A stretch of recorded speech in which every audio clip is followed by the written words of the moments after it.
Orang yang bersolawat dapat rahmat dari Allah. Orang yang bersolawat kelak tempatnya paling dekat dengan Rasulullah nanti di hari kiamat. Orang yang banyak bersolawat akan mendapatkan syafaat daripada Rasulullah Sallallahu Alaihi Wasallam. Orang yang memperbanyak solawat, hajat-hajatnya dikabulkan. Kalau kesusahan, diberikan jalan keluar sama Allah. Berkatnya solawat. Berkatnya solawat itu macam-macam. Yuqdhal hawaij, dia punya hajat yang banyak. Kalau dia perbanyak solawat kepada Rasulullah, hajat-hajatnya dikabulkan oleh Allah Subhanahu Wa Taala. Sehingga dalam hadisnya banyak Nabi mengucap aktsiru, perbanyaklah solawat. Yang paling dekat dengan kau kelak di hari kiamat adalah yang paling banyak bersolawat saat di dunia. Para ulama menjelaskan al-iktsar, memperbanyak solawat itu paling sedikit dari kategori perbanyaklah solawat. Minimal kau baca 300 kali solawat dalam sehari semalam, jangan kurang, supaya bisa masuk dalam kategori orang yang memperbanyak solawat kepada Rasulullah Sallallahu Alaihi Wasallam. Apalagi di zaman-zaman seperti ini kita sudah harus lebih banyak bersolawat, dan solawat itu zikir. Al-Imam Abdullah bin Abil Haddad mengatakan Allah itu tahu manusia itu gampang bosenan, makanya Allah Subhanahu Wa Taala memberikan ketaatan itu macam-macam bentuknya.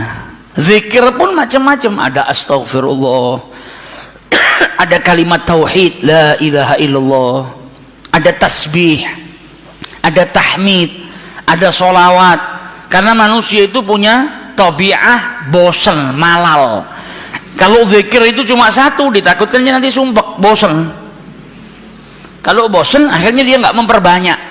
Tapi ketika ada banyak macam ketaatan, engkau bisa taat dengan sholat, engkau bisa taat dengan berzikir, engkau bisa taat dengan Allah Subhanahu Wa Taala dengan bersedekah. Macam-macam taat, macam-macam zikir ini menjadikan supaya kita tidak putus untuk ingat kepada Allah Subhanahu Wa Taala.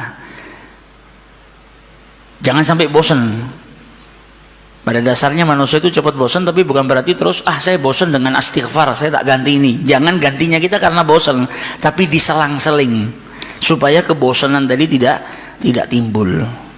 Nah, salah satu yang harus kita perbanyak nanti di bulan Rabiul Awal, bahkan di hari-hari lainnya kalau bisa, yaitu sholawat kepada Rasulullah Sallallahu Alaihi Wasallam. Khususnya di zaman fitnah seperti ini, kita butuh banyak sholawat supaya dapat rahmat dari Allah Subhanahu Wa Taala, supaya kita diberi keselamatan oleh Allah Subhanahu Wa Taala, dan manfaatnya sholawat banyak sekali. Sehingga diceritakan dulu ada satu orang punya utang 500 dinar. Dia punya utang banyak sama orang, kemudian datang waktunya semua pada nagih, maka dia kebingungan, nggak punya uang. Akhirnya dia pergi ke salah seorang saudagar, dia pinjam uang 500 dinar. Diberikan sama saudagar tadi. Sebelum diberikan ditanya, kapan mau kau kembalikan uang ini? Maka dia berkata, insya Allah di tanggal sekian saya kembalikan. Uang itu diambil, dia bayarkan hutangnya satu persatu. Selesai dibayarkan tidak tersisa uangnya. Nggak ada sisa modal untuk dia putarkan supaya bisa bayar hutangnya yang 500 dinar ini. Karena apa? Memang dia pinjam sesuai dengan kadar hutangnya. Sampai ketika datang waktu jatuh tempo, yang punya uang datang ke rumahnya nagih, mana uang 500 dinar yang kau pinjam? Kau janji hari ini akan melunasinya. Maka dia bilang, demi Allah, sepeser pun saya nggak punya.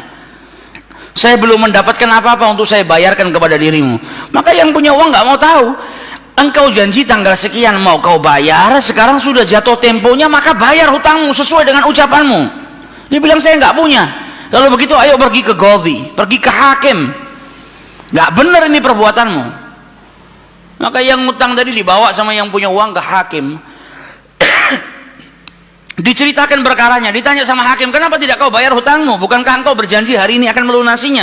Dia bilang, iya saya berjanji, tapi saya nggak punya uang. Saya bukan pengkhianat, bukan orang yang mau berdusta. Kalau berdusta saya akan bilang saya nggak punya uang. Nggak ada perjanjian di sini, nggak ada bukti. Tapi saya ngaku kalau saya punya utang dan hari ini saya nggak punya uang untuk saya bayarkan. Maka Qadhi berkata, apa? Kalau begitu kau melanggar janjimu, maka engkau harus dihukum, engkau harus dipenjara. Maka yang utang tadi bilang apa? Kalau begitu ya sudah, kalau memang hukumannya saya harus dipenjara karena saya nggak bayar utang, ya sudah saya terima. Tapi tolong berikan saya waktu 1 hari. saya mau kembali ke rumah saya mau izin dengan istri dan anak-anak saya, besok saya akan kembali ke sini lagi dan masukkan saya ke dalam penjara. Maka sang hakim berkata apa? Bagaimana mungkin saya bisa percaya dengan dirimu? Siapa yang menjamin dirimu? Kalau ada yang menjamin kau bakal kembali ke sini, maka saya lepaskan. Dia bilang, ya Ghadhi, kalau saya niat lari, sudah dari kemarin-kemarin saya lari. Kalau saya niat lari, saya nggak datang ke sini, maka percayalah saya akan kembali di esok hari. Maka kata Ghadhi, jaminannya apa? Akhirnya lelaki tadi bilang apa? Jaminannya, yang menjamin saya adalah Rasulullah SAW. Maka sang hakim bingung. Maksudmu yang menjamin Rasulullah ini bagaimana? Dibilang, ya hakim, kalau saya besok nggak kembali ke tempat ini, saya bersedia ditolak menjadi umatnya Nabi besar Muhammad SAW. Ini tidak main-main sumpahnya. Dan ini bukan sembarang orang, memang orang yang soleh. Dia bilang, berikan saya waktu sebentar, saya kembali kepada keluarga saya pamit dengan istri saya, besok saya kembali. Saya bersumpah dan saya siap dikeluarkan dari umatnya Rasulullah, nggak dianggap sama Rasulullah kalau sampai saya berdusta. Maka si hakim tadi mendengar sumpahnya seperti ini, akhirnya dia percaya, kalau begitu kembalilah. Maka dia kembali ke rumah, dia ceritakan kepada istrinya, dia minta izin sama istrinya, suamimu ini mungkin besok di penjara karena nggak bisa bayar utang. Kata istrinya, kalau kau dihukum penjara, terus apa yang bisa membuatmu keluar sekarang ini? Kok tidak langsung di penjara, kok bisa kembali ke rumah? Kata suaminya, karena saya mendapatkan jaminan. Dari siapa? Dari Rasulullah. Dia ceritakan, saya bersumpah kalau saya nggak kembali di esok hari, saya rela tidak dianggap sebagai umatnya Rasulullah SAW. Maka istrinya berkata, selagi engkau ini mendapat jaminan dari Rasulullah, atau kau menjaminkan Rasulullah SAW, maka ayo kita perbanyak sholawat, semoga Nabi besar Muhammad SAW benar-benar menjamin dirimu. Karena sholawat itu manfaatnya besar. Sholawat ini berkahnya luar biasa. Maka si suami sama si istri kemudian diperbanyak sholawat, membaca sholawat yang sangat banyak sampai mereka akhirnya tertidur. Yang laki yang punya utang tadi ketika tidur mimpi berjumpa dengan Rasulullah SAW. Dan Nabi dalam hadisnya telah bersabda, man ra'ani fakat ra'ani haqqa. Siapa yang mimpi berjumpa dengan diriku, maka sesungguhnya itu aku. Karena syaitan gak bisa menyerupai Nabi besar Muhammad SAW. Dan orang yang dalam hatinya ada mahabbah, orang yang rindu, orang yang membersihkan dirinya, orang yang memang benar-benar ingin berjumpa dengan Rasulullah SAW, akan diperjumpakan oleh Allah Subhanahu Wa Taala dalam mimpinya ataupun dalam keadaan yaqdzatan. Karena Nabi pun menjelaskan ada orang-orang yang bisa melihat Rasulullah SAW dalam keadaan sadar. Sebagaimana dulu diriwayatkan ada seorang santri kepingin ketemu sama Rasulullah, pingin mimpi. Tanya sama gurunya, sama kiainya, ajarkan kepadaku caranya mimpi ketemu Rasulullah itu bagaimana. Kata kiainya, apa? Gampang. Nanti malam kau makan ikan asin yang banyak, setelah makan jangan minum, kau tidur. Maka dia bingung, apa hubungannya ikan asin dengan mimpi ketemu Rasulullah? Praktekkan. Ini kiai mau mendidik santrinya yang betul-betul kepingin berjumpa dengan Rasulullah, pingin mimpi dengan Rasulullah SAW. Maka malam hari datang, dia makan ikan satu piring, setelah itu nggak minum, tidur. Bangun tidur, dia pergi ke gurunya, marah, mana saya nggak ngimpi ketemu Rasulullah. Kata gurunya, apa yang kau impikan? Kau mimpi ngelihat apa? Kata santri tadi, saya mimpi ngelihat laut, ngelihat sungai, ngelihat hujan, ngelihat air terjun. Kata gurunya, karena sebelum tidur yang kau rindukan adalah air. Kau makan ikan asin sehingga kau kehausan. Yang kau rindukan dan kau dambakan air. Maka apa yang kau rindukan dan apa yang kau dambakan datang dalam mimpi. Coba setiap kali kau tidur kau rindu dengan Rasulullah. Coba setiap kali kau tidur kau ingin sekali dan minta sama Allah Subhanahu Wa Taala akan diperjumpakan dengan Rasul Sallallahu Alaihi Wasallam. Maka kau akan diperjumpakan dengan Nabi besar Muhammad Sallallahu Alaihi Wasallam. Nah, ini yang diajarkan sama para ulama. Ini yang punya utang dari mimpi ketemu Rasulullah SAW.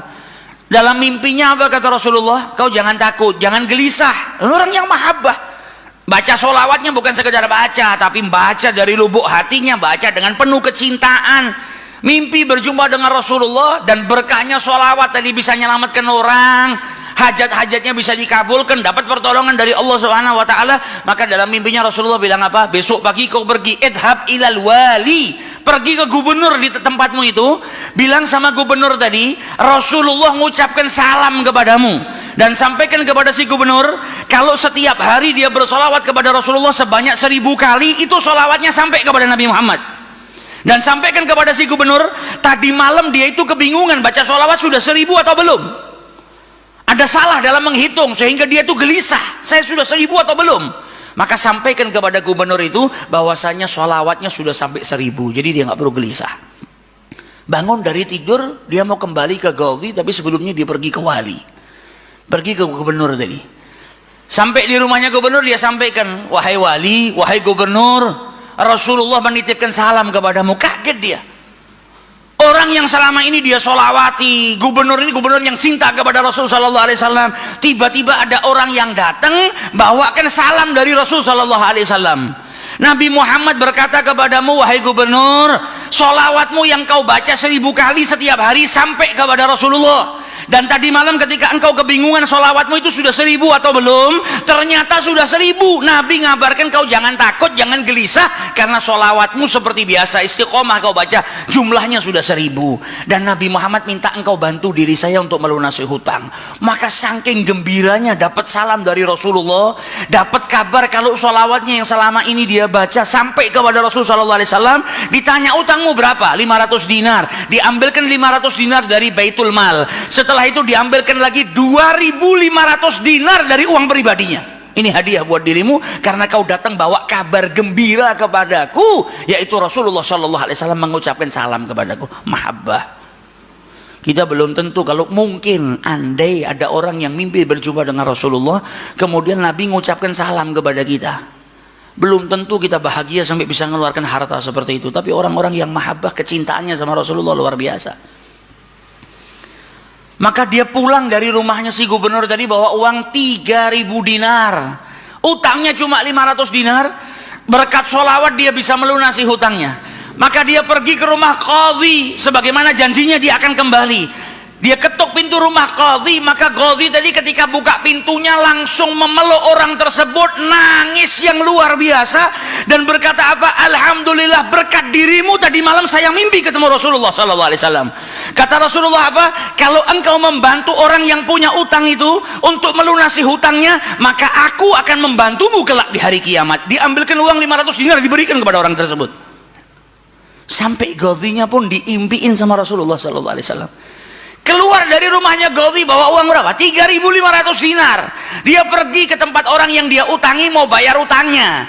Ketika sampai di rumah orang tersebut, orang yang dia utangi tadi sudah berada di depan rumah nunggu kedatangannya. Ketika ini yang punya utang datang, langsung dipeluk, dicium, sambil menangis mengucapkan terima kasih, berkat dirimu tadi malam saya mimpi ketemu Rasulullah. Kata Rasulullah, kalau kau bebaskan utangnya fulan, kelak kau akan aku bantu, aku berikan syafaat kepadamu di hari kiamat. Utangmu jangan dibayar, dan ini ada hadiah untukmu 500 dinar. Berangkat dari rumah punya utang 500 dinar. Berkat mimpi berjumpa dengan Rasulullah, utangnya terlunaskan dan ada tambahan 4000 dinar. Berkat apa? Berkat sholawat yang dibaca kepada Rasulullah Sallallahu Alaihi Wasallam. Jadi kita kalau baca sholawat ini bukan hanya berkahnya nanti di akhirat, bukan hanya nanti kita dapat syafaatnya Nabi, bukan hanya nanti kita dapat tempat yang dekat dengan Rasulullah Sallallahu Alaihi Wasallam. Bahkan di dunia kalau kita ada situasi yang tidak menyenangkan, ada masalah, ada apapun, semuanya bisa hilang berkah daripada sholawatnya yang kita baca kepada Rasulullah Sallallahu Alaihi Wasallam. Karena satu sholawat dibalas dengan 10 rahmat.